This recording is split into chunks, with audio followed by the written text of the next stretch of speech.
बहुत बेचैनी बा। मनोज ठाकुर बनो, मनोज ठाकुर, मनोज ठाकुर बनो। अच्छा बोली बोली बजरंग बली की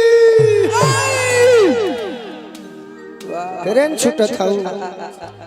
भक्त कहतारन की खास सदा सोहव अरे करुणा निधान के कहिया दर्शन करब भगवान के। खास सदा सोहव करुणा निधान के कहिया दर्शन करब भगवान के। खास सदा सोहव करुणा निधान के कहिया दर्शन करब भगवान के। खास सदा सोहव करुणा निधान के कहिया दर्शन करब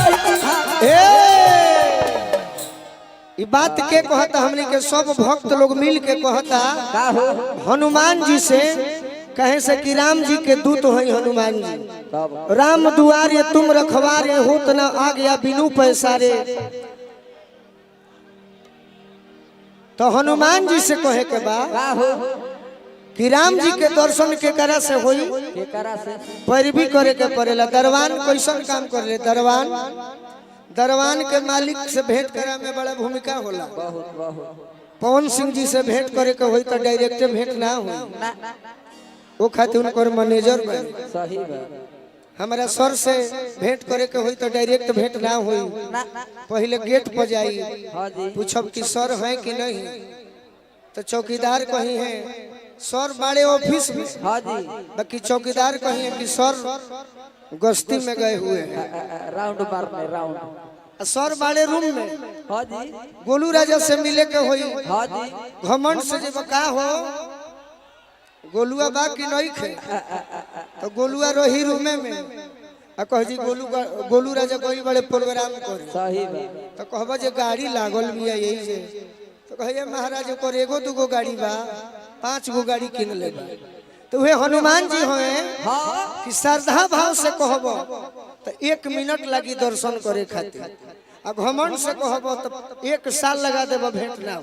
ना कहबा जे मालिक बानी कि नहीं खी हां जी तो बड़े ऑफिस में कही जे मालिक दिल्ली गई बड़े मंगर के ही हो हां मंगर के ही तो कह दी जे मालिक ओनिए सोनी अमेरिका चल गई आ श्रद्धा भाव लेके जइबो तो उहे दरबान कही कि ये सरकार आपसे मिलने के लिए आपका एक फैन हां जी 6 महीना से आया हुआ है थोड़ा दर्शन दे दीजिए। वे हनुमान जी हवे तो खास सदा सोहव करुणा निधान के कहिया दर्शन करब भगवान के। खास सदा सोहव करुणा निधान के कहिया दर्शन करब भगवान के। खास सदा सोहव करुणा निधान के कहिया दर्शन करब भगवान के। खास सदा सोहव करुणा निधान के कहिया दर्शन करब भगवान के।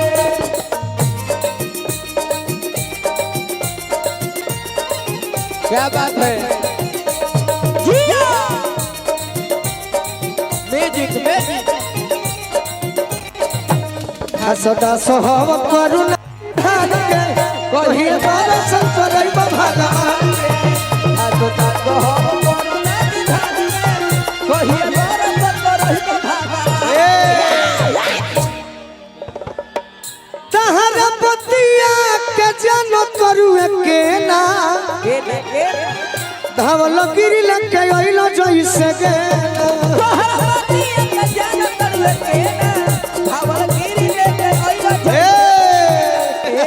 कि तहरा पतिया के जन करुए के ना धवल गिरी लगे अइलो जइसे गे ना।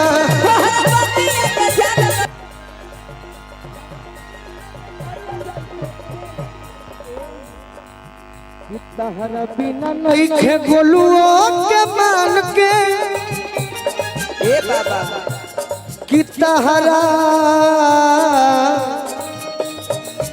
बोलो बोलो नहीं हम नहीं बोलेंगे हम तो यही समाप्त करेंगे। बस बस इसके बाद प्रीति तराना जी को भजन सुनाना है।